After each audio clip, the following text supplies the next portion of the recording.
Despair was setting in. The basic message from the meeting that he told me was that the treaty couldn't be stopped. My friend said to me, quote, "We have only 10 votes against it in the Senate. They're going to run it right over us. It's on a fast track." And I said, wait a minute. If you have 10 votes already, then you're a third of the way there to stopping it. They need 2/3 of a majority to ratify the treaty. And it was like a light went on at the other end of the phone. And that became the strategy. Just find 23 votes to block ratification. And today, more than a year and a half later, they still have not been able to ratify that treaty as our side gathers strength to stop it. And they must have the Law of the Sea Treaty in order to impose global governance. But they can't get past us. We have to start looking at the positive and see that we are winning some very important battles. The governor of Montana, Brian Schweitzer, should be here at this conference to receive a Freedom's Heroes Award.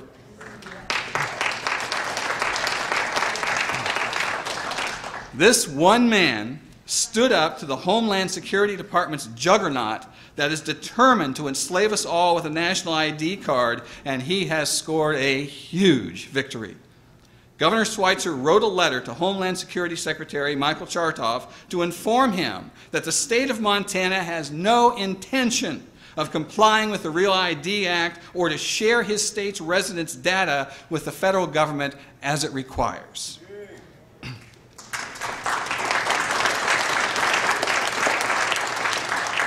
And to the media, the governor then asked questions you rarely hear from an elected official these days. He asked, quote, "Do you want our government to have the ability to track where you went, how you got there, and when you got home?"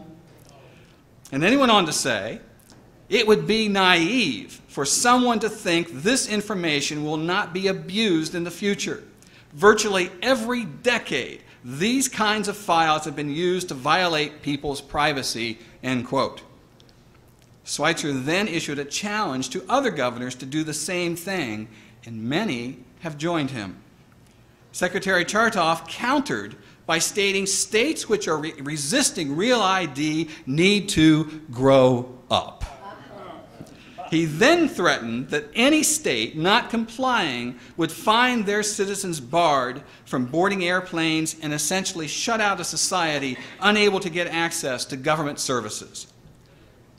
But as the state's rebellion grew, Secretary Chertoff called Governor Schweitzer and attempted to bully him into backing down. In that phone conversation, as Chertoff repeated his threats that Montana residents would be banned from airplanes or at least made subjects of severe scrutiny and pat-downs at airports, the governor said to Chertoff, quote, "How about we go on 60 Minutes a few days after the DHS starts patting down Montana driver's license holders who are trying to get on planes, and both of us can tell our side of the story." Chertoff paused and he said, "I see the problem. We need to get this fixed." Whereupon, the Department of Homeland Security issued a waiver to the state of Montana extending its time to comply to the Real ID. The governor didn't want it, he won't accept it, and he still won't comply.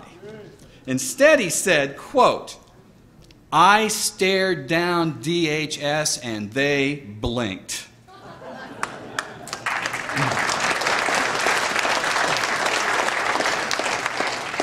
Now, 7 states have enacted binding legislation prohibiting participation in the Real ID program, and DHS has sent each state a waiver postponing required compliance until the end of 2009 or maybe later, waivers they didn't ask for and don't want.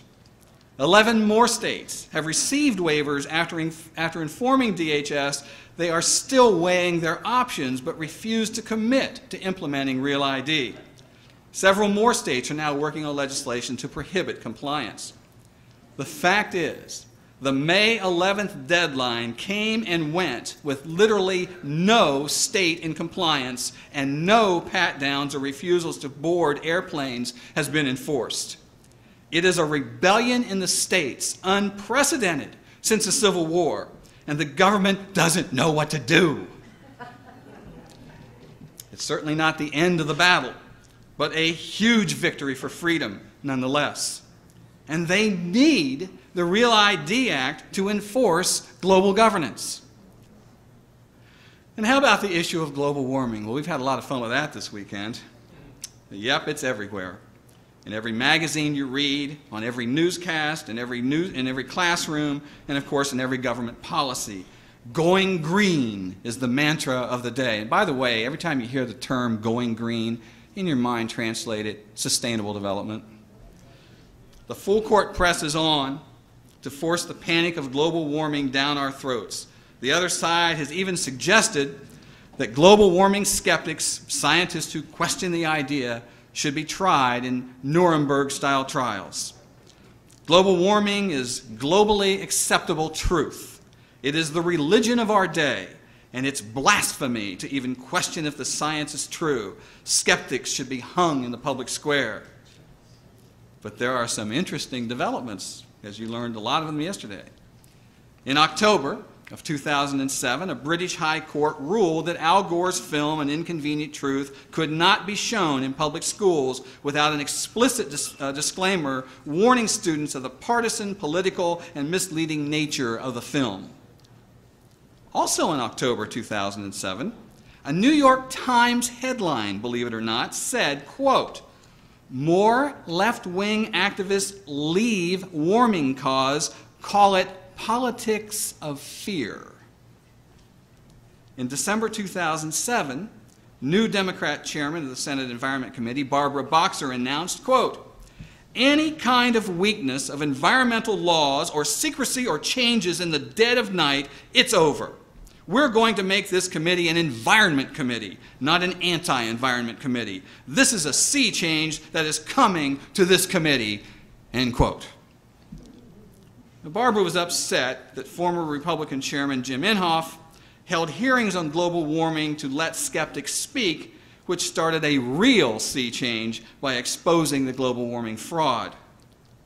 But in June of 2008, the Boxer climate change tax bill was soundly defeated, not only by a Republican majority, but also with the help of 30 Democratic senators, 30% of the Democratic senators. Also, Senator Inhofe, after that, Senator Inhofe wrote, quote, "The Boxer climate tax bill was so thoroughly disowned by Democrat leadership that proponents of climate taxes will now be forced to start from scratch next year." The Wall Street Journal reported that the environmentalists are, quote, "stunned that their global warming agenda is in collapse." The paper added, quote, "The green groups now look as politically intimidating as the skinny kid on the beach who gets sand kicked in his face."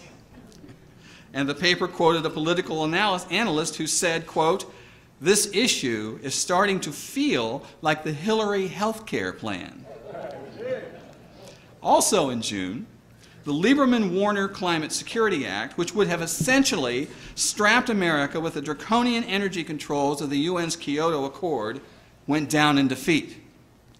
One message I received from Capitol Hill after the defeat said, "Amazing, the lawmakers actually read the bill." A poll conducted by the National Center for Public Policy Research found that an overwhelming majority of Americans oppose the higher energy costs that Lieberman-Warner would impose. Do you understand the significance of these events? Global warming is the centerpiece for the drive to global governance. It is the excuse. It is the issue designed to scare us into compliance. They must have control of our energy and its usage in order to implement sustainable development and global governance. Yet they are rapidly losing ground. Worse for them, a recent Gallup poll shows weak public support for global warming policies.